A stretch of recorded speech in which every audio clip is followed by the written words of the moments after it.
Hey everyone, Mark Holloway, CEO of Meridian Medical Staffing, and today I'm sitting with one of our senior placement specialists, our senior recruiter, David, and today we're going to continue our series on traveler marketability, right? And so today our topic is really about licensure, which is again part of the whole process of becoming more marketable. It has a lot to do with licensure. Now, obviously, if you're a compact state licensed nurse, you're pretty marketable, right? And there's more places this year that are apparently going to be coming.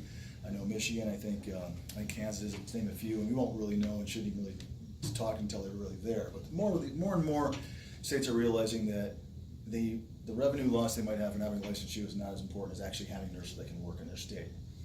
But that being said, if you are compact state licensed, clearly going back to being marketable is use that opportunity that some of the travel nurses don't have. I mean, you can work in over 50% of the United States, which is so much more of an advantage. Use that, right? Absolutely. That's the main thing. I think having a compact state license is a huge thing. It opens up a whole nother territory of places that you can go, as opposed to just having an Indiana license. It kind of just is locked down. You don't have the freedom, or you're not open to other places that you can go.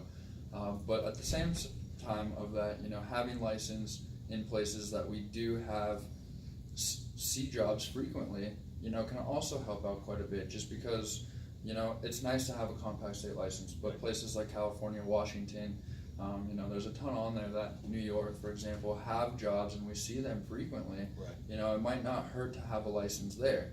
I don't think that it's necessarily necessary to go get a license in every place that doesn't have. No, I think it'd be crazy, and be careful out there, guys. There are some recruiters that will sit there and tell you, hey, go get a license in XYZ state if you're not. I think that's incredibly cavalier of them, to say the least. I mean, I think it's really saying, go and get a license, I'm going to promise you that you're going to get a job. That's crazy. What I would do if I was a nurse that was, unfortunate enough to be in a state that isn't compact, is do exactly what you're saying.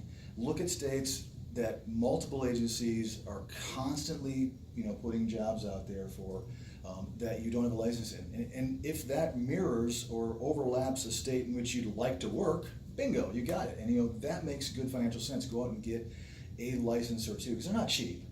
And then become more marketable, market yourself to these companies and see what they can do. And I think you named three really amazing states: California, certainly Washington, New York, none of which are compact state, all of which have at least in our world, have a consistent need in all the major specialties, right? So you mentioned Indiana. If you're Indiana licensed, it doesn't really make sense to rush out and get like an Ohio license, right? Because you're just jumping out of the fire or frying pan into the fire.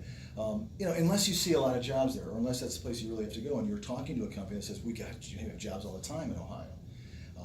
So let's talk about that a little bit. And I think that irresponsibility that I think some travelers experience, where they think if they go and get a license, they're going to be marketable. The best question to ask is, if I had a license in this state, would you be able to at least submit me to the position? And I think that's the most honest question a nurse can ask of his or her recruiter is, yeah, I'm seeing these jobs considered. Right now, if you're, let's say, a med-surg nurse and you had a California license, I can put you in front of the following multitude of cities and positions, and obviously California is a great example because it's such a wide range of pay rates out there, right?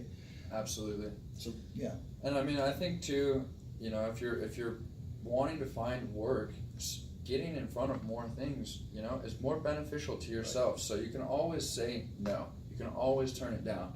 So if you're, looking to get out there and not have dead spots of not working, right, having more licenses or having a compact license just makes yourself a better candidate and opens you up to so many other opportunities, as opposed to just having one place. Right. So again, the advice is, if you're like I said, unfortunate to live in a non-compact state, we're saying, and I'm agreeing with you, that you cannot just kick back and just work in your state. I mean, unless you're lucky that, again, Florida used to be a non-compact state, and during many times of the year, lots of jobs, right? But it's compact now. But if you are, I'll keep using Indiana. I hate to pick on Indiana. It's a great state, but we don't see a huge, amazing number of constant needs in the state of Indiana. I mean, we get them. All companies do. It's not so seasonal. I like that. But if you're an Indiana licensed nurse and you want to practice nursing and as a traveler in Indiana, you're missing out on 98% of the travel assignments out there. You have to go out, and again, if you want to be marketable, that's what this series is for. If you don't want to be marketable, stop watching this right now. But if you want to be marketable and you want to make a great living and have a lot of fun, whatever it is your motivations for being a travel nurse, you have to go out and get more licensure. Absolutely. And do it smart.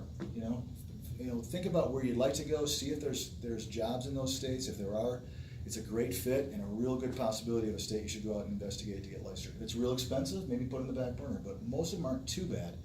But don't let a recruiter make promises to you from another company where they're saying, if you have this, I promise you. That's a danger zone right there. If you're hearing that from a recruiter, what they should be saying is that if you had this license, I can promise you I could be submitting you to this job, because your licensure, having that just gives you the option to be put in front of it. It certainly doesn't guarantee that you're going to be on the top of the pile for that position. Absolutely. I mean, I do see jobs in California all the time, but I'm not going to tell my nurse, hey, if you get a California license, I promise you you'll have a job. I mean, there's tons of people going in front of positions. For that. So, because that's irresponsible and really reckless. And I think if we had anybody in our company doing that, they'd have to come talk to somebody, because we don't do that. You can't promise that, but you can say, if you have this, and just so be real careful out there, ladies and gentlemen, but you have to have multiple licenses. If you're not compact, the more licenses you have, the bottom line is the more marketability you're going to have.